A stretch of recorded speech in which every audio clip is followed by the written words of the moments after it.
Nasawi ang isang trainee ng Philippine Coast Guard matapos mag-collapse habang lumalahok sa isang summer sports fest sa Di Paculao, Aurora noong April 14.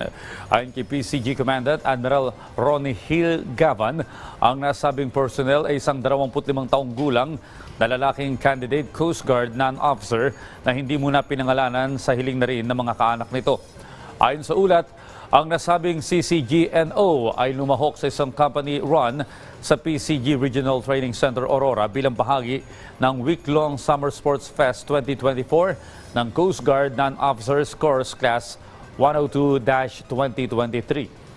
Ayon sa PCG, matapos ang aktibidad ng alas 8 ay bigla namang hinimatay ang CCGNO. Dinala pa sa isang ospital sa Baler 30 minuto matapos ang makatanggap ng medical assistance. Dito naman ay nirekomenda ng doktor na incubate ito at ilipat na sa mas malaking ospital sa Cabanatuan City. Nailipat ang CCGNO sa Cabanatuan ngunit hindi naging stable ang vital signs nito. Nagawa pang isailalim sa cardiopulmonary resuscitation ang officer pero idiniklara na itong patay bandang 1:45 ng hapon.